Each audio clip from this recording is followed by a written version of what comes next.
Bonjour, ici Vincent Bouvet du blog initiation-photo.com.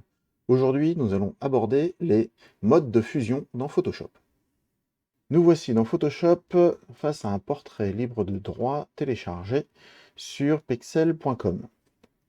Alors, les modes de fusion, ce sont les choix de cette case-là. Pour qu'elle soit active, il faut créer un nouveau calque. Et dans ce cas-là, on a différents choix. Ces choix sont triés par famille. Euh, Ici, on va plutôt parler de un peu d'affichage, de transparence ou sans modification vraiment des couleurs. Ici, on va parler d'une modification qui a plutôt une tendance à obscurcir ou à foncer l'image. Ici, à éclaircir. Là, on va plutôt travailler sur des effets de contraste. Enfin, ici, c'est des calculs plus spécifiques qu'on utilise rarement. Et ici, on va plutôt travailler sur la couleur ou la luminosité. Lorsque on utilise ça, ça s'affecte au calque actif qui va avoir une influence différente sur l'empilement des calques en dessous. Typiquement, si je suis en mode normal, que je dessine je dessine sur une couleur, là je viens de faire du vert tout simplement sur le calque. Donc il agit de façon la plus simple possible, c'est qu'il superpose cette couleur sur le calque en dessous.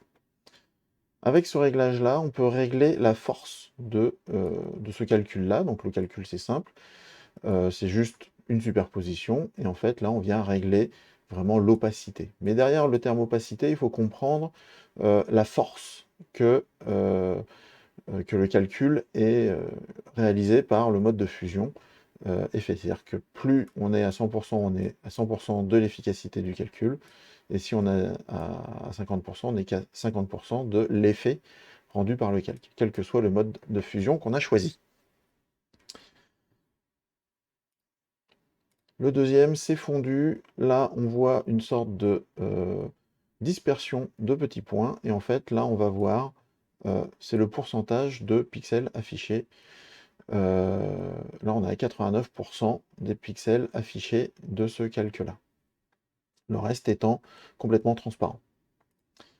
On n'utilise pas beaucoup ce mode de fusion. Ensuite,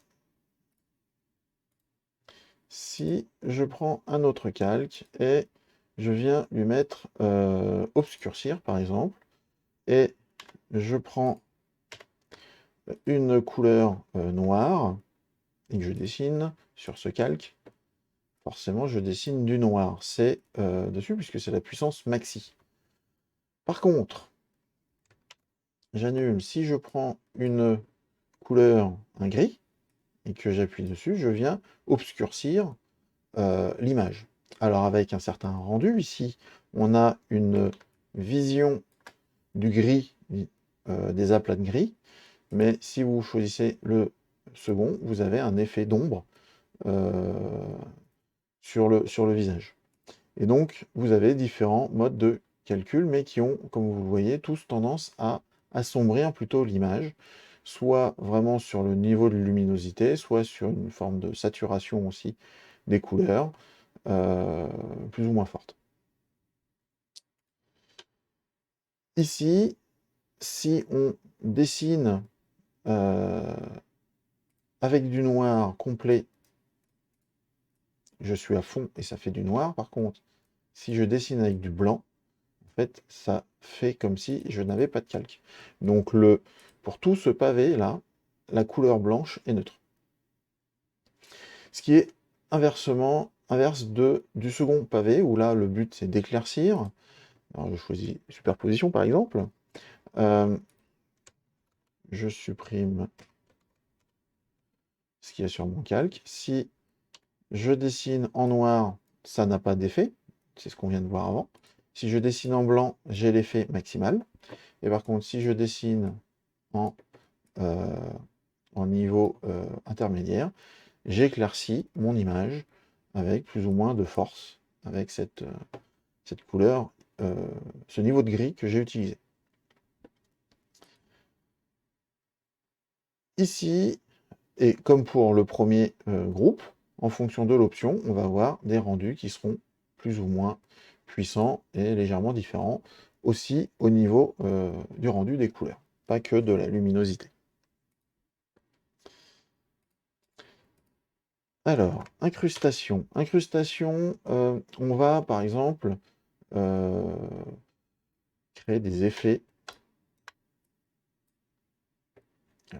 Alors, si j'ai pas de teinte. Voilà, par exemple, là j'ai intégré une couleur jaune avec incrustation. On va pouvoir faire un peu des effets d'éclairage, de lumière. C'est un petit peu comme si on avait un spot de lumière qui éclairait le visage de la personne.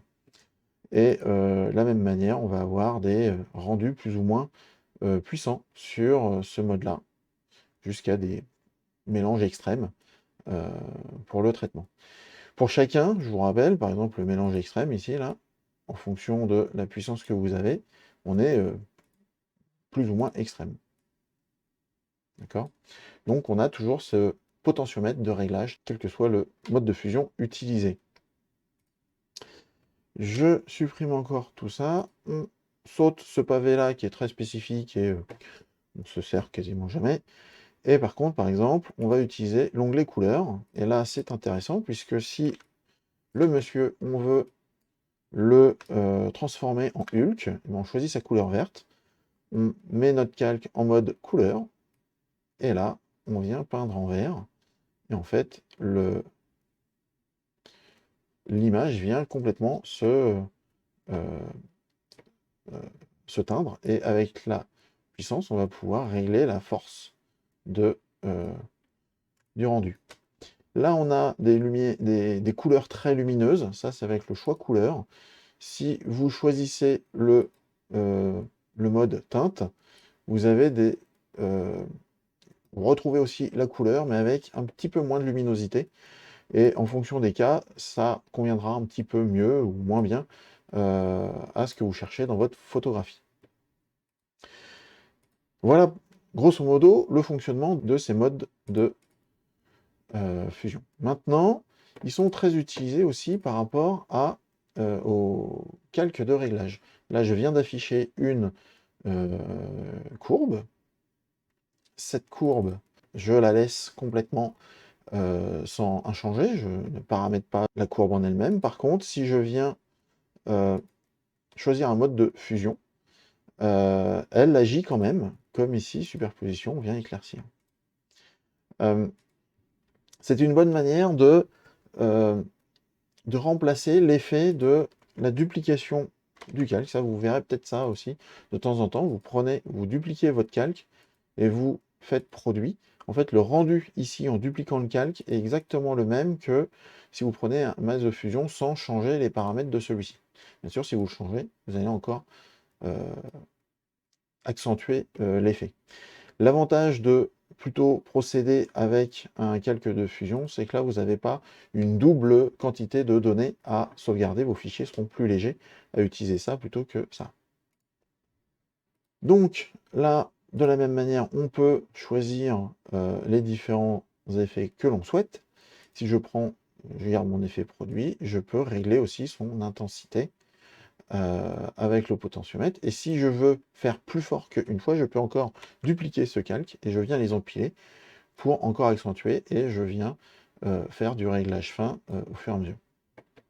Donc ça, c'est une autre façon d'utiliser les modes de fusion. Pour une utilisation assez courante, on va prendre un calque de réglage courbe que l'on va mettre par exemple en produit, et là on va mettre sombre.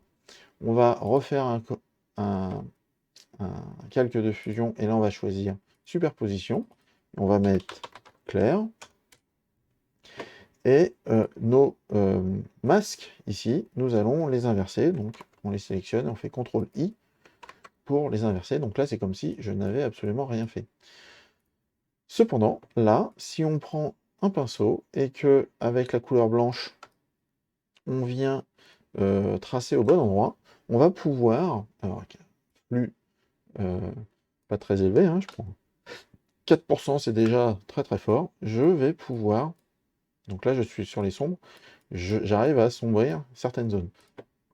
Et si je prends au contraire sur l'effet éclair, là je vais venir éclaircir les zones pour peut-être avoir un petit peu moins de contraste, ou au contraire, je vais augmenter mon contraste.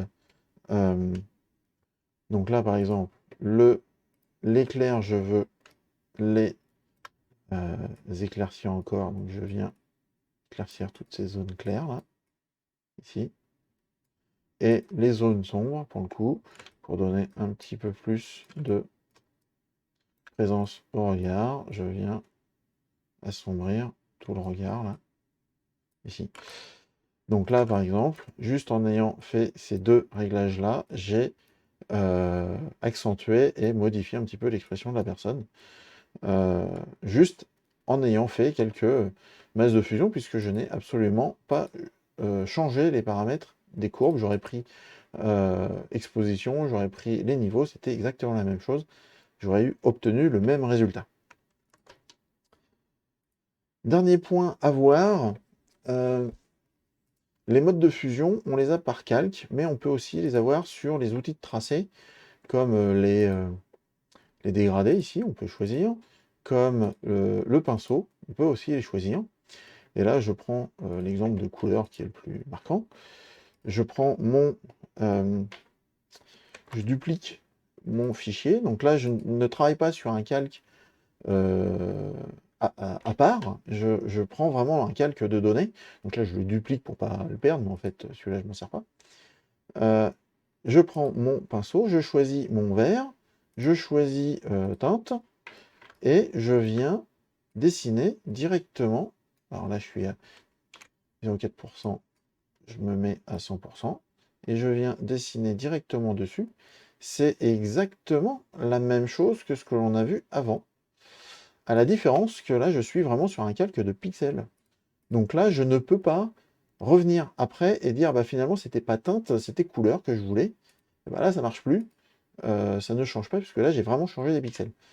Mais il faut savoir que pour travailler une image ou corriger quelque chose plutôt que tout refaire, on peut aussi travailler directement sur les pixels avec les outils d'édition.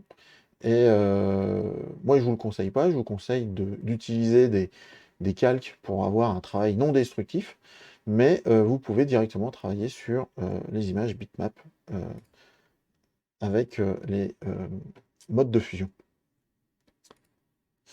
Voilà ce que je voulais partager avec vous à propos de ces modes de fusion. Si vous avez aimé cette vidéo, je vous invite à cliquer sur le pouce vers le haut, à vous abonner à la chaîne YouTube et à partager celle-ci avec vos amis. Mais le top du top est de vous abonner à mon blog initiation-photo.com en scannant le QR code affiché à l'écran, et en échange, vous recevrez mon livre sur le chemin de votre inspiration. Merci beaucoup, au revoir et à bientôt.